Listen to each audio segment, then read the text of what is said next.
तो मैंने class 10th में 95% मार्क्स स्कोर करे थे। ये मेरे स्कूल के बाहर टॉपर्स की लिस्ट लगी हुई है, उसमें देख सकते हो ये मेरा नाम था। जबकि मैं हाफ ईयरली के अंदर ऑलमोस्ट फेल हो गया था, प्री बोर्ड में ऑलमोस्ट फेल हो गया था, इसके बाद भी ये हुआ था। साथ में आईआईटी जेईई के एग्जाम मैंने क्रैक करा। जो बच्चे आईआईटी जेईई को फॉलो करते हैं, आईआईटी जेईई को के एग्जाम की तैयारी करना चाहते हैं, वो मुझे बहुत अच्छी तरीके से जानते होंगे। मैंने लाखों बच्चों को मेंटोर करा है आईआईटी जेईई के लिए। हजारों बच्चे मेरे आईआईटी बॉम्बे, आईआईटी दिल्ली ऐसे कॉलेजेस के अंदर पढ़ रहे हैं। और आईआईटी जेईई जो इंडिया का टफेस्ट एग्जाम है, उसको भी मैं क्रैक कर पाया था, क्योंकि मेरी 10th में वो फाउंडेशन बन गई थी, मेहनत करना मेरे को आ गया था। आज सबसे पहले यार मैं तुम्हें बता दूं, 95% स्कोर करना कोई बड़ी बात नहीं है। अगर तुम्हें लगता हो, I am really sorry for that, अगर तुम्हें लगता हो 95% स्कोर करना कोई बहुत तोप बात है, कुछ भी नहीं है ऐसा। 95, 96, 97, 98 स्कोर करना कोई तोप बात नहीं है। हर साल हजारों बच्चे करते हैं। और इवन अगर सारे बच्चे जो 95 से ऊपर स्कोर कर रहे हैं, वो भी अगर आईआईटी जेईई या नीट के एग्जाम में बैठ जाएंगे, इससे आधे से ज्यादा इसमें सेलेक्ट नहीं हो सकते। तो कोई बड़ी बात नहीं है। और जिस तरीके से मैं आईआईटी जेईई के स्टूडेंट्स को मेंटोर करता हूं, उसी तरीके से मैं 10th के स्टूडेंट्स के लिए भी कुछ चीजें लेकर आ गया हूं। इस वीडियो के अंदर फ्री में नोट्स दूंगा तुमको, इस वीडियो में फ्री में क्वेश्चन बैंक्स दूंगा, और तुम्हें वो चीजें बताऊंगा जो तुम्हें यूट्यूब पर कोई नहीं बताता। यूट्यूब मैंने देखा है 10th के अंदर क्या बकवास चल रही है, पेपर लीक है, वो कुछ नहीं। सही तरीके से पढ़ाई करोगे तब ही मार्क्स आएंगे, तभी फाउंडेशन बनेगा 11th और 12th के लिए। स्टार्ट करते हैं। पहली चीज, चैनल को सब्सक्राइब कर लेना, क्योंकि ऐसे वीडियो में तुम्हारे लिए लेकर आने वाला हूं। पहली चीज, साइंस को पढ़ने का सही तरीका क्या है। देखो साइंस के अंदर प्रॉब्लम्स क्या आती है। पहली प्रॉब्लम आती है भैया लेक्चर से पढ़े, किताब से पढ़े, और लेक्चर कौन से सबसे बढ़िया है। फिर प्रॉब्लम आती है भैया क्वेश्चन प्रैक्टिस कहां से करनी है। फिर प्रॉब्लम आती है रिवीजन कैसे करें, एनसीईआरटी कैसे पढ़े। अब एक एक करके मैं सब प्रॉब्लम का सोल्यूशन बताऊंगा, वो बताऊंगा जो मैंने खुद भी करा है। और तुम अगर करोगे तो 95% बहुत आराम से तुम स्कोर कर सकते हो। साइंस वैसे बहुत ही रद्दी है, बहुत ही रद्दी आसान है 10th की, मतलब बहुत ही आसान। पहली चीज, अपने स्कूल एग्जाम्स के ऊपर फोकस करो। हाफ ईयरली आ रहे हैं, प्री बोर्ड्स आ रहे हैं, अगर तुम उसको, उसके अंदर सिलेबस बहुत कम आता है, अगर तुम उस पर्टिकुलर सिलेबस को अच्छे से कवर करके चले जाते हो ना, तो होता क्या है कि प्री बोर्ड से पहले तुम्हारा सिलेबस कंप्लीट हो जाएगा, और उसके बाद तुम्हारे पास बतेरा टाइम होगा रिवीजन करने के लिए। तो तुम्हारे पास लोड नहीं आएगा। लोड ना आए तो ज्यादा बेहतर है। फिर अब कई सारे बच्चे मेरे से पूछते हैं भैया साइंस को पढ़ने का बेस्ट तरीका क्या है, क्या किताब से पढ़े, क्या लेक्चर से पढ़े। तो देखो यूट्यूब पर बहुत अच्छी तरीके से काफी सारे टीचर्स ने वन शॉट चाल रखे हैं। कौन से बेस्ट टीचर्स हैं वो आपको खुद पता है, कमेंट में बता देना। तो आप उन वन शॉट्स को यूज कर सकते हो। उन वन शॉट्स को देखने का तरीका क्या है, मान लो 2 घंटे का वन शॉट है, 3 घंटे का वन शॉट है, आप आराम से डेली 1-1 घंटा बैठ के देखो। आज 1 घंटा देखो, कल 1 घंटा देखो, 2 दिन लगाओ एक वन शॉट को देखने में।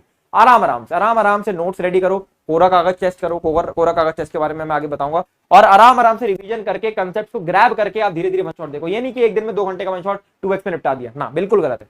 सही तरीके से फॉलो करनी है चीजें। फिर उसके बाद क्वेश्चन बैंक लगा सकते हो। अब देखो कई बच्चों को कंफ्यूजन होता है कि एनसीईआरटी लगाएं, कोई और बहुत सारे क्वेश्चन बैंक्स आपको दिख रहे होंगे यूट्यूब पर, बहुत सारे लोग दे रहे हैं क्वेश्चन बैंक्स, किताबें आ रही हैं। भाई मैं तुम्हें एक क्वेश्चन बैंक दे रहा हूँ कंप्लीटली फ्री में, जिसके अंदर एनसीईआरटी, प्रीवियस ईयर क्वेश्चन, जितने भी टाइप के क्वेश्चन और बन सकते हैं, वो सब कुछ इसमें इंक्लूडेड है। तो उस क्वेश्चन बैंक को तुम यूज कर सकते हो। और नॉट ओनली अगर तुम सीबीएसई के हो तब तो यूज कर ही सकते हो, लेकिन अगर तुम किसी और बोर्ड के भी हो तो भी तुम इसको यूज कर सकते हो। इसके अंदर मैंने बहुत अच्छी तरीके से क्वेश्चन अरेंज करवा रखे। तो ये क्वेश्चन बैंक में फ्री में दे दूंगा, डिस्क्रिप्शन में इसके लिंक दे दूंगा। कहीं पर तुम्हें ऐसी चीजें नहीं मिलने वाली है, इसलिए कह रहा हूं सब्सक्राइब कर लो। कई सारे बच्चे कहते हैं 80-20 रूल को फॉलो करना है, ये नहीं करना है। देखो 80-20 रूल क्या बोलता है कि 80% पेपर जो है वो 20% सिलेबस से आता है। मैंने देखा यूट्यूब पर कई सारे मेंटोर्स ये सारी चीजें बताते हैं, पर ये एक शॉर्टकट है। देखो ये हो सकता है पेपर के अंदर ये वर्क कर जाए, मैं ऐसा नहीं बोल रहा कि नहीं वर्क करे, बोर्ड का पेपर है बहुत आसान आता है। लेकिन जब आप 11th और 12th में जाओगे और अगर आप 20% सिलेबस पर ही फोकस कर गए हो, तो 11th और 12th के अंदर नैया पार नहीं हो पाएगी भाई। 11th और 12th में लंका लग जाएगी, सच बता रहा हूं। बहुत गंदी लंका लगती है बच्चों की, समझ नहीं आता है, पहला चैप्टर नहीं कंप्लीट होता है, बैकलॉग भरा होता है, समझ नहीं आता, क्लास में 11th 12th पूरी बर्बाद हो जाती है, 12th में फेल होने की हालत हो जाती है। तो मैं ये बोलूंगा जब तुम्हारे पास समय है बेस बनाने का, तो पूरा बेस बनाओ, अच्छी तरीके से पढ़ाई करो, और जब पूरा सिलेबस कंप्लीट होता है तो कॉन्फिडेंस आता है। अब एक कोरा कागज टेस्ट जिसकी मैं बात कर रहा था, देखो कोरा कागज टेस्ट क्या कहता है।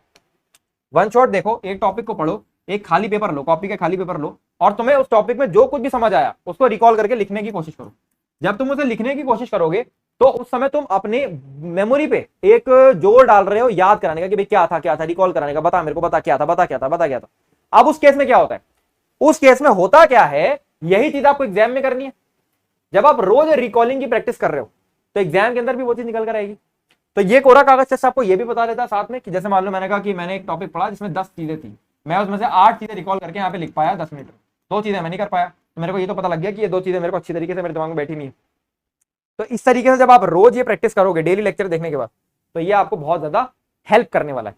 अगली चीज, मैथ्स, सबसे बड़ा डर बच्चों का, और मेरे बहुत बढ़िया मार्क्स आए थे मैथ्स में। ठीक है, कैसे आए थे देखो भाई, प्रॉब्लम क्या आती है बच्चों की, सवाल नहीं बन रहे हैं, या अगर आर डी शर्मा सॉल्व करे, एनसीईआरटी करे, क्या करें। और बेस प्रॉब्लम क्या आती है कि इतना बड़ा सिलेबस है, इतनी सारी चीजें हैं, कैसे याद रखे, क्या करें।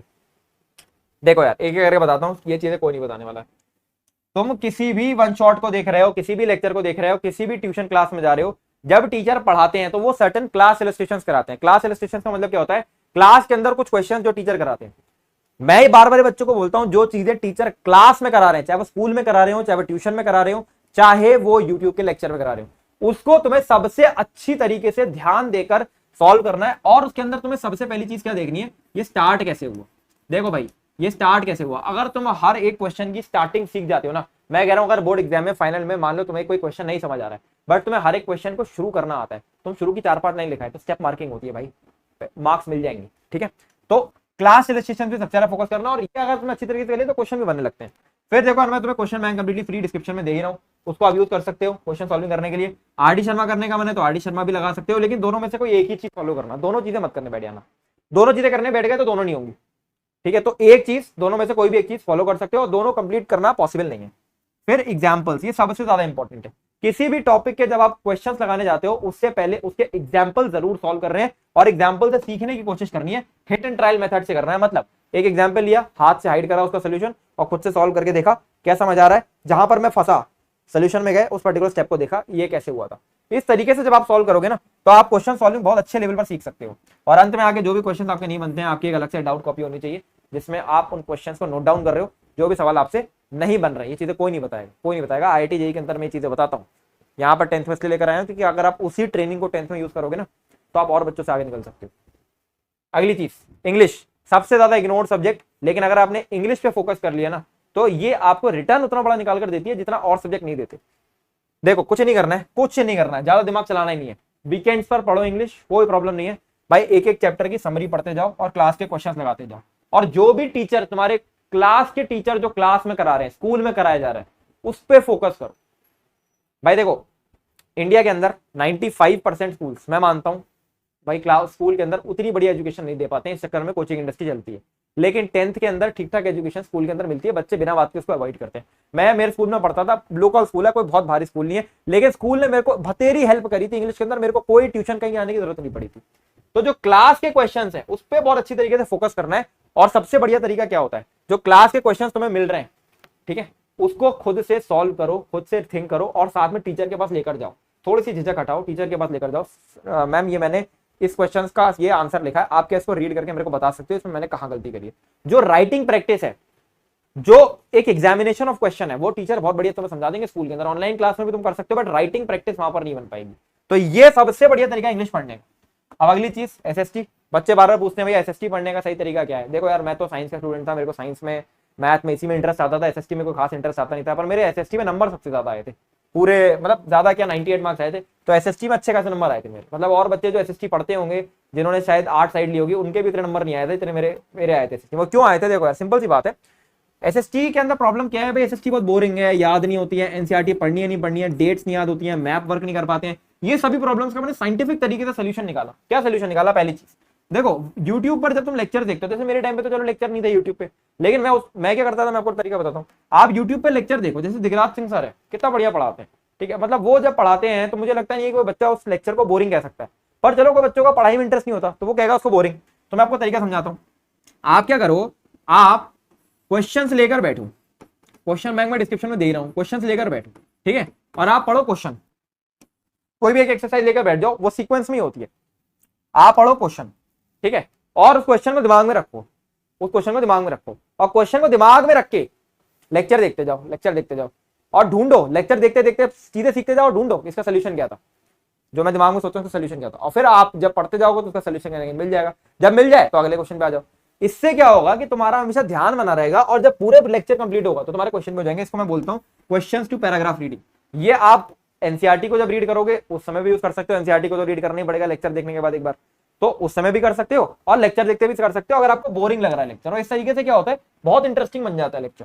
फिर क्वेश्चन बैंक मैं फ्री में दे रहा हूँ, डिस्क्रिप्शन में क्वेश्चन बैंक दे रहा हूँ, बढ़िया क्वेश्चन बैंक है, आप खुद यूज करके देखना। हाफ ईयरली में आप इसको यूज करोगे तो आपको अपना आइडिया लगेगा कि किस तरीके से बढ़िया लेवल पर क्वेश्चन को आप कंप्लीट कर सकते हो। अब ये दो चीजें, दो ट्रिक्स मैं तुम्हें बता रहा हूँ जो मैंने यूज करी थी हिस्ट्री की डेट्स याद करने के लिए, मैप पर याद करने के लिए। हिस्ट्री की डेट्स याद करने के लिए क्या कर सकते हो, टाइमलाइन नोट्स बना सकते हो। 1891 में ये हुआ, 1894 में ये हुआ, ऐसे करके एक टाइमलाइन नोट्स एक पेपर पे रेडी कर लो। ज्यादा तो डेट्स है भी नहीं, एक टाइमलाइन में रेडी कर लोगे तो बहुत आराम से तुम उसको सर्टिफिकेट के सामने चिपका दो, 2-3 बार पढ़ोगे याद हो जाएगी। ठीक है। अब दूसरा तरीका क्या है, मैप वर्क। अब बच्चे कहते हैं मैप वर्क किस तरीके से करें, तो मैं तो बड़ी बढ़िया टेक्निक बताता हूँ मैप वर्क। इंडिया का मैप है, ठीक है, मैंने इंडिया के मैप के ऊपर 5 लाइंस बना दी थी। अब 5 लाइन देखो मैंने कैसे बनाई, समझना बहुत इंपॉर्टेंट है, ध्यान से समझना। इंडिया का जो लेफ्ट मोस्ट पोर्शन है, देखो मेरी एसएसटी बहुत कमजोर है, लेकिन मैं तुम्हें वो साइंटिफिक टेक्निक से बता रहा हूँ भाई। इंडिया का लेफ्ट मोस्ट पोर्शन का जो ये पॉइंट है, यहाँ पे स्केल रख के मैंने एक लाइन खींच दी। जो ये वाला पोर्शन है, इसके ऊपर स्केल रख के मैंने दूसरी लाइन खींच दी।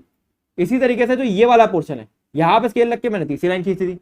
ये वाले पोर्शन के ऊपर स्केल रख के मैंने चौथी लाइन खींच दी। और इसके साथ में श्रीलंका है ना, नीचे यहाँ श्रीलंका लटक रहा है ना छोटा सा, इसके साइड में यहाँ पर स्केल रखकर मैंने 5वीं लाइन खींच दी। ठीक है, तो ये मैं 5 लाइन बना लेता था। मेरे को कोई भी मैप वर्क याद करना है तो मैं रफली उस मैप वर्क के ऊपर ये 5 लाइंस बना लेता था।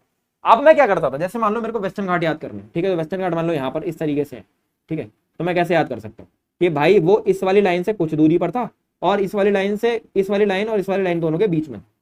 मतलब मैं अब इन लाइंस का रेफरेंस पॉइंट ले सकता हूं।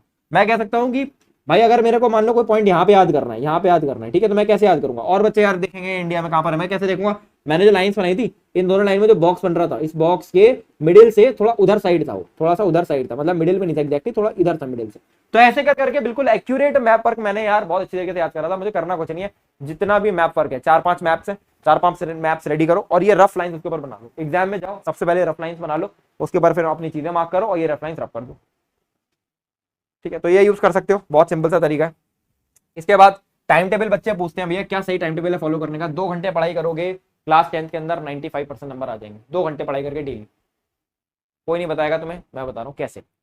1 घंटा दो, 1 घंटा दो, 2 स्लॉट्स बनाओ, चाहे बीच में एक नैप ले लो। मैं सेल्फ स्टडी की बात कर रहा हूँ, कोचिंग की बात नहीं कर रहा हूँ। कोचिंग के बाद सेल्फ स्टडी 1 घंटा दो, उसके बाद एक नींद ले लो आधे घंटे की, फिर 1 घंटा दो, आराम से, कोई दिक्कत नहीं। पूरा दिन फोन चलाओ, गर्लफ्रेंड से बातें करो, कोई मतलब नहीं। केवल आपको ये 2 घंटे देने हैं, आपके 95% पक्की है।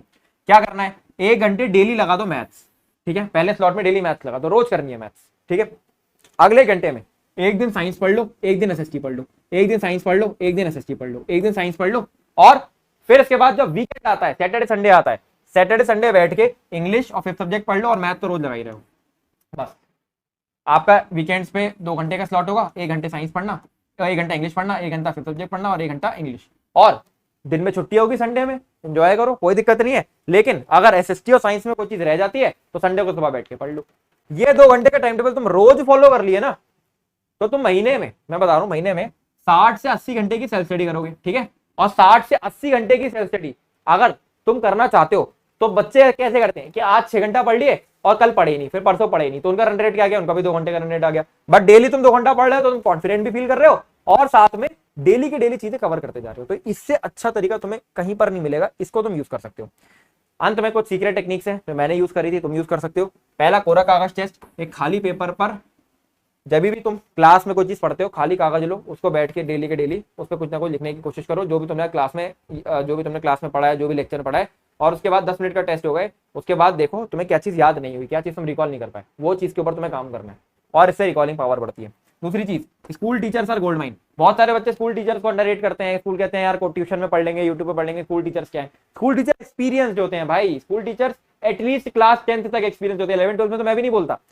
स्कूल टीचर्स अगर तुम्हें कोई सेट ऑफ क्वेश्चंस दे रहे हैं, स्कूल टीचर अगर तुम्हें कोई सेट ऑफ इंपॉर्टेंट क्वेश्चंस दे रहे हैं, कोई बात बता रहे हैं, टेक इट सीरियसली। मैंने तो स्कूल टीचर से, मैं तो कोई ट्यूशन नहीं पढ़ा, कोई कोचिंग नहीं पढ़ा, ना यूट्यूब पर कोई लेक्चर होते थे, मैं तो स्कूल टीचर के साथ ही रह रहे कि भाई मैंने नंबर ले लिए। तो school teachers are gold mine. फिर नैप, भाई नैप सबसे इंपॉर्टेंट चीज है। बच्चे इस चीज को बहुत अंडररेट करते हैं कि नींद लेने से क्या होता है भैया। आइंस्टीन के बारे में जब आप सर्च करोगे तो उनकी जब आप स्लीपिंग आवर सर्च करोगे 12 से 13 घंटा वो सोते थे, बाकी टाइम काम करते थे। क्यों? क्योंकि जब वो काम करते थे उतना सोने के बाद, तो जो काम 6 घंटे में होता है वो 3 घंटे में कर पाते थे, क्योंकि इफिशियंसी बहुत हाई रहती थी।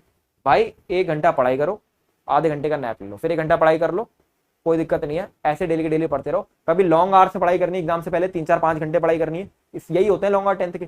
तो भाई 1.5 घंटा पढ़ लिए, नैप ले लिया, फिर 1.5 घंटा पढ़ लिए, इस तरीके से। चलो यार, आई होप ये वीडियो आपको अच्छा लगा होगा। ऐसी और वीडियोस के लिए चैनल को सब्सक्राइब कर लो, अपना टारगेट कमेंट करो, कितने मार्क्स लाना चाहते हो। 95 से नीचे कमेंट करना ना, तो घर आगे रैप्टा मार दूंगा, तो मैं सही बता रहा हूँ, ठीक है। 95% ही तुम्हारा टारगेट होना चाहिए। चलो, दिस इज ऑल। अच्छे से पढ़ाई करो। संगल जौहरी साइनिंग ऑफ।